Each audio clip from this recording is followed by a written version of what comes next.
Assalamualaikum warahmatullahi wabarakatuh. Perkenalkan, nama saya Siti Wekia dengan NPM 201506108 dari kelas Sistem Operasi PSTIC. Di sini saya akan membahas mengenai 35 macam perintah dasar Linux. Baiklah, langsung saja kita mulai mengenai pembahasannya masing-masing. Perintah dasar Linux. Yang pertama ada pwd command. Maksud dari pwd command ini adalah perintah dasar Linux pwd yang berfungsi untuk mencari patch dari direktori folder yang akan digunakan saat pemrosesan pada Linux. Perintah ini akan mengembalikan patch yang absolut atau penuh yang pada dasarnya merupakan patch semua direktori yang diawali dengan garis miring depan yang dapat kita sebut dengan slash. Contoh dari patch absolut adalah home atau username. Yang kedua ada cd command. cd command berfungsi untuk menjelajahi file dan direktori Linux. Perintah Linux ini memerlukan patch penuh pada nama direktori tergantung pada direktori yang akan digunakan saat ini. Next. Lalu pemisalannya dari cd command adalah berada di home atau username atau documents dan ingin membuka fotos subdirektori dari documents. Untuk melakukannya, kita hanya perlu mengetikkan komen cd photos. Yang kedua, contoh lainnya, ketika kita ingin beralih ke direktori yang sepenuhnya baru, misalnya home username atau mobs, dalam contoh ini ketik cd yang diikuti dengan patch absolute directory cd atau home atau username atau mobs. Berikut beberapa jalan pintas source code untuk memudahkan navigasi. Yang pertama ada cd.2 dengan 2 tanda titik untuk memindahkan satu direktori ke atas. Lalu ada cd jika ingin langsung membuka folder home. Yang ketiga ada cd-min dengan tanda penghubung untuk berpindah ke direktori lainnya atau berpindah ke direktori sebelumnya. Lalu yang ketiga ada isCommand. IsCommand merupakan perintah dasar pada Linux yang digunakan untuk melihat konten atau isi direktori. Contoh isCommand ini seperti is atau home atau username atau dokumen sesuai dengan pemasukan yang akan kita input atau isi dokumennya. Berikut beberapa variasi yang bisa dikombinasikan dengan perintah dasar Linux is-min-r akan membuat daftar semua file yang ada di subdirektori, lalu is-min-a akan menampilkan file yang tersembunyi, lalu is-min-al akan membuat daftar file dan direktori yang memuat informasi mendetail seperti permission atau hak akses, ukuran, size, pemilik, owner, dan lain-lain. Yang keempat ada cat command. Cat ini dapat disingkat dengan akronim Concatenate, adalah salah satu perintah dasar sistem operasi Linux yang sering digunakan. Perintah ini berfungsi untuk membuat daftar konten atau isi file pada standar output atau s.dot. Untuk menjalankan command ini, ketik cat yang kemudian diikuti dengan nama dan ekstensi file. Sebagai contoh, cat file txt. Yang kelima ada cv command. Gunakan perintah dasar Linux cv untuk menyalin file dari direktori saat ini ke direktori yang berbeda. Misalnya command cv scannery jpeg atau home username Victors untuk membuat salinan scannery jpeg dari direktori saat ini ke direktori Victors. Yang keenam ada mv command. Fungsi mv command ini utamanya adalah untuk memindahkan file, meskipun sebenarnya bisa digunakan untuk mengganti atau mengubah nama file. Contoh mv file txt. Yang ketujuh ada mkdir command. Untuk membuat direktori baru, kita bisa menggunakan perintah dasar Linux mkdir. Sebagai contoh, mkdir musik, direktori baru yang muncul disebut musik. Berikut beberapa komen mkdir tambahan. Yang pertama ada membuat direktori baru dalam direktori lain. Gunakan komen dasar Linux mkdir musik atau new filenya.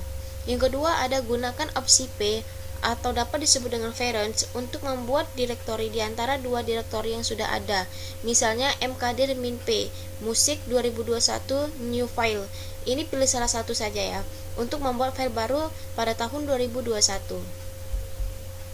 Yang kedelapan ada rmdir command. Jika ingin menghapus direktori, dapat menggunakan perintah rmdir atau remove dir. Namun rmdir ini hanya boleh digunakan untuk menghapus direktori kosong. Yang 9 ada rm command. Rm command adalah perintah dasar pada Linux yang berfungsi untuk menghapus direktori beserta isinya. Jika hanya ingin menghapus direktorinya saja. Alternatif command selain rm digunakan rm-r atau rm penghubung r. Catatan, saat menggunakan komen ini, Anda harus berhati-hati dan cek kembali direktori di mana Anda berada saat ini. Sekali komen rm dijalankan, maka semuanya akan terhapus dan tidak bisa dikembalikan. Lalu yang ke-10 ada tox command. Tox adalah perintah dasar Linux yang memperbolehkan kita untuk membuat file baru yang kosong melalui baris perintah Linux. Sebagai contohnya, kita mengetik tox di bagian home atau username atau documents atau web HTML-nya untuk membuat file HTML berjudul web di bawah direktori documents. Lalu yang 11 ada locate command. Locate digunakan untuk mencari file. Fungsinya sama seperti komen pencarian di US Windows. Apabila dipasangkan dengan argumen min-i, komen ini akan bersifat cache sampai dengan insensitif sehingga file dapat dicari meski tidak mengingat namanya dengan tepat. Lalu yang kedua ada find command. Sama seperti command locate, perintah find digunakan untuk mencari file dan direktori. Bedanya, perintah find lebih ditujukan untuk mencari file yang berlokasi di dalam direktori yang diberikan. Contohnya itu perintah find atau home atau name notes.txt akan mencari file bernama notes.txt di dalam direktori home dan subdirektorinya. Ada beberapa variasi yang bisa dipasangkan dengan find. Yang pertama itu ada find min name notes.txt untuk mencari file di dalam direktori yang digunakan saat ini. Namun ada juga slash min type min name notes.txt untuk mencari direktori. Yang ke-13 ada grep command, berguna untuk menyelesaikan teks harian. Dengan command ini kita bisa melakukan pencarian di semua teks di dalam file yang diberikan. Contohnya itu seperti kita mengetik grep blue notepad.txt untuk mencari kata blue di file notepad, baris yang memuat kata yang dicari akan ditampilkan sepenuhnya. Yang keempat ada sudo command. Sudo command merupakan singkatan dari super user do dan berfungsi untuk menjalankan teks yang memerlukan hak akses atau permission administratif atau root. Yang ke-15 ada def command, berfungsi untuk mendapatkan laporan tentang penggunaan DSpace system. Laporan yang diberikan hadir dalam bentuk percentage dan satuan kilobyte. Untuk melihat laporan berupa satuan megabyte, ketik df-m. Yang ke-16 du command. Du merupakan perintah dasar Linux yang berfungsi untuk mengecek seberapa banyak specs yang digunakan oleh suatu file atau direktori. Hanya saja, untuk format ringkasan yang penggunaan DEX yang ditampilkan berupa nomor blok disk alih-alih format ukuran pada umumnya, untuk melihat jumlah penggunaan DEX dalam satuan byte, kilobyte, dan megabyte, tambahkan argumen -h ke baris perintah. Yang ke-17 ada head command. Perintah head digunakan untuk melihat baris pertama dari semua file teks. Secara default, perintah ini akan menampilkan 10 baris pertama, namun jumlah baris tersebut dapat diubah sesuai keinginan. Misalnya, jika ingin menampilkan 5 baris pertama, ketik net min n 5 file name txt. Yang ke-18 ada tail command. Perintah tail memiliki fungsi yang sama dengan perintah head. Perintah tail akan menampilkan 10 baris terakhir dari suatu file. Misalnya, tail min n file name txt. 19 ada div command. Div adalah perintah dasar Linux yang membandingkan konten atau isi dua file berdasarkan baris demi baris. Setelah menganalisis file, perintah ini akan menghasilkan output berupa line atau baris yang tidak cocok. Format paling sederhananya adalah dari komen dasar Linux ini adalah dev file 1 ext file 2 ext. Yang kedua ada tar command. Tar merupakan perintah Linux yang paling banyak digunakan untuk mengaksipkan banyak file ke dalam tarball atau format file Linux yang serupa dengan format zip, di mana tindakan kompresi bersifat opsional. Lalu yang kedua ada chmod atau chmod command. Chmod adalah perintah dasar Linux lainnya yang digunakan untuk membaca, menulis, dan menjalankan permission atau hak akses file dan direktori. Yang kedua yaitu count command. Pada sistem operasi Linux, semua file dimiliki oleh user khusus. Count akan mengubah atau mentransfer kepemilikan file ke username khusus atau yang spesifik. Misalnya, count linux user 2 file ext akan menentukan linux user 2 sebagai pemilik file ext. Yang ketiga ada jobs command. Perintah jobs akan menampilkan semua job saat ini beserta dengan statusnya. Pada dasarnya, job merupakan proses yang dimulai oleh shell. Lalu yang ke-24 ada kill command. Jika tidak ada program yang responsif, kita bisa mematikannya secara manual dengan menggunakan komen dasar Linux kill. Perintah ini akan mengirimkan sinyal tertentu ke aplikasi yang bermasalah dan memberi instruksi kepada aplikasi tersebut untuk berakhir atau mati dengan sendirinya. Yang ke-26 ada widget command. Perintah dasar Linux ini sangat berguna, bahkan bisa mengunduh file dari internet dengan bantuan komen widget. Anda hanya perlu mengetikkan widget yang diikuti dengan link induhan. Yang ke-27 ada uname command. Uname akronim dari unique name adalah perintah dasar sistem operasi Linux yang akan mencetak informasi lengkap mengenai sistem Linux, misalnya nama mesin, sistem operasi, kernel, dan lain-lain. Yang ke-28 ada top command. Sebagai terminal yang setara dengan text manager di Windows, komen top akan menampilkan daftar proses yang sedang berlangsung dan seberapa banyak ruang CPU yang digunakan oleh tiap proses tersebut. Melakukan pengawasan terhadap penggunaan resource sistem sangatlah disarankan, terutama ketika kita harus mencari tahu mana proses yang perlu dimatikan karena terlalu banyak menggunakan resource. Lalu yang ke-29 ada history command. Fungsi penggunaan komen history untuk mengecek kembali review komen yang sudah ditambahkan sebelumnya. Yang ke-30 ada main command. Untuk mempelajarinya langsung dari shell Linux, kita bisa menggunakan command main sebagai contoh dengan menambahkan perintah main tile yang akan disodorkan instruksi manual dari perintah tile. Yang ke-31 ada echo command. Perintah dasar Linux ini digunakan untuk memindahkan beberapa data ke dalam satu file. Misalnya, jika ingin menambahkan teks hello my name is Siti ke file yang bernama name.txt, yang perlu kita ketik itu adalah echo hello my name is Siti name.txt. Yang ke-32 ada zip unzip command. Gunakan perintah zip untuk mengkompres file ke arsip zip dan perintah onezip untuk mengekstrak file ke zip ke arsip zip. Itu adalah mengenai fungsi zip unzip command. Yang ke-33 ada hostname command. Hostname merupakan perintah dasar pada Linux yang dapat digunakan untuk mengetahui nama host atau network. Dengan menambahkan -1 di akhir komen, alamat IP jaringan akan ditampilkan. Lalu yang ke-34 ada userdel command.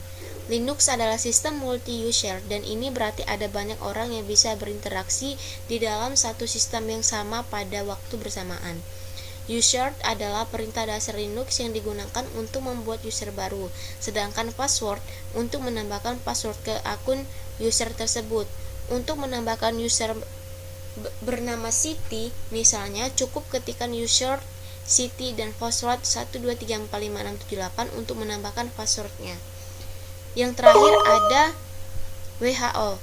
Untuk menampilkan siapa saja yang sedang login, perintah ini akan menampilkan informasi yang mengenai login name, jenis terminal, waktu login, dan remote host name untuk setiap user yang saat itu sedang login. Kesimpulan, perintah dasar Linux membantu user atau penggunaannya untuk menjalankan teks dengan mudah dan efektif. Memang bukan hal yang mudah untuk mengingat semua perintah Linux di atas, namun semuanya akan teratasi bila kita terus berlatih dan berlatih. Mempelajari komen dasar Linux akan membawa keuntungan berlipat untuk kita. Mengenai referensinya dapat dilihat, saya menggunakan referensi di media internet. Baiklah, dari macam-macam ke-35 dasar perintah Linux ini akan saya praktekkan 10.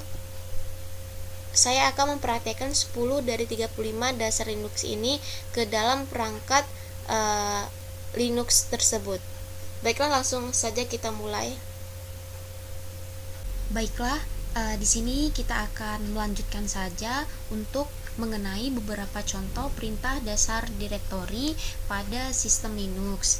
Jadi di sini kita akan mempraktekkan langsung menggunakan perintah dasar yang menggunakan terminal pada Linux yang berada di dalam VirtualBox. Pada kesempatan kali ini saya akan menjelaskan beberapa contoh perintah direktori. Yang pertama, kita akan menggunakan perintah dasar sudo su. Jadi sudo su ini adalah posisinya sebagai admin.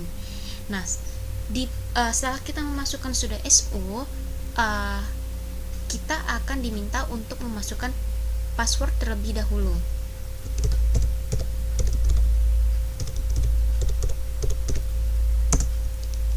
Jadi password yang kita masukkan ini adalah password yang kita masukkan awal kita menginstal VirtualBox dan menginstal sampai dengan Linux. Jadi pada proses itu kita akan memasukkan salah satu password, dan password ini harus kita ketahui dan jangan sampai lupa. Jadi setelah kita sudah memasuki dalam root, jadi root ini adalah direktori yang paling atas. Selanjutnya kita akan memasukkan perintah dasar cd slash jangan, kita langsung mengecek direktori baru atau mengetahui apa saja yang ada di dalam sini direktorinya. Ternyata ada cukup banyak direktori yang sudah berada di dalam home ini. Selanjutnya kita akan memilih atau menggunakan perintah dasar cd.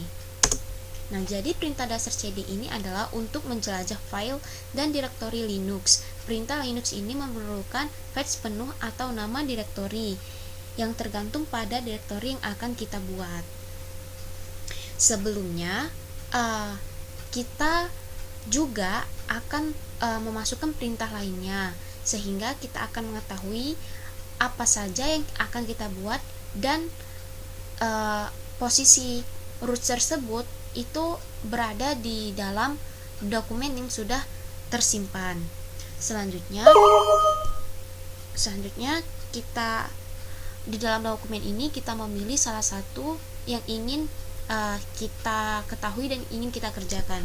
Jadi di sini saya ingin memilih dokumen Victors atau file Victors.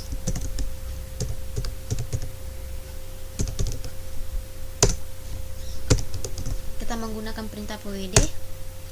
Jadi perintah pwd ini adalah tujuannya kita akan mengetahui dan bisa mengecek posisi dokumen kita itu berada di mana, dan ternyata kita berada di dalam fixture yang akan kita buat. Selanjutnya kita memasukkan mkdir. Jadi perintah dasar direktori mkdir ini adalah untuk membuat direktori baru. Di dalam fixture kita ingin menambahkan direktori pohon. Kita tulis pohon. Oke. Kita lihat. Ternyata sudah ada pohon. Dan selanjutnya kita ingin menghapus pohon itu. Jadi untuk menghapus direktori kita menggunakan direktori rmdir.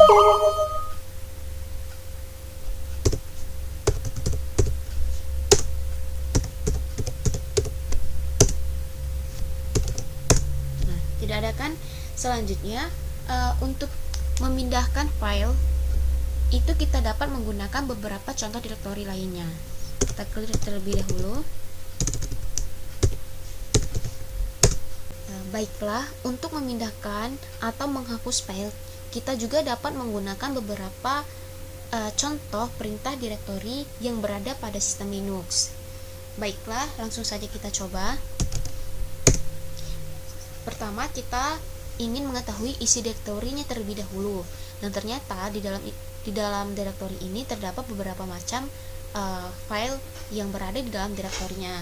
Jadi untuk memindahkan file, kita menggunakan perintah direktori mv. Kita contoh musik, kita pindahkan ke publik. Jadi cara penulisannya adalah mv musik publik. Maksudnya mv ini adalah penamaan untuk langkah awal menghapus langkah awal untuk memindahkan filenya, dan musik ini adalah yang akan kita pindahkan ke dalam publik. Enter, kita cek. Nah, ternyata musik itu tidak ada lagi. Selanjutnya, apabila kita ingin menghapus file itu, kita dapat menggunakan perintah dasar direktori rmir atau dapat dikatakan rmir. Langsung saja kita contoh rmir kita ingin menghapus video. Kita cek. Nah, jadi video itu sudah tidak ada lagi di dalam direktori. Mungkin ini saja yang dapat saya sampaikan, beberapa contoh perintah dasar direktori pada sistem Linux. Saya akhiri. Apabila terdapat kesalahan, saya mohon ampun. Kepada Allah saya mohon maaf. Saya akhiri. Wassalamualaikum warahmatullahi wabarakatuh. Mungkin ini saja yang bisa saya sampaikan. Lebih kurangnya saya mohon maaf. Kepada Allah saya mohon ampun. Saya akhiri. Wassalamualaikum warahmatullahi wabarakatuh. Terima kasih. Baiklah, mungkin ini saja yang bisa saya sampaikan mengenai 35 macam perintah dasar Linux, dan 10 dari 35 macam perintah dasar Linux itu kita praktekkan di dalam sistem dasar Linux pada sistem operasi yang akan kita pelajari ini. Apabila terdapat kesalahan, saya mohon maaf, dan kepada Allah saya mohon ampun. Saya akhiri. Wassalamualaikum warahmatullahi wabarakatuh.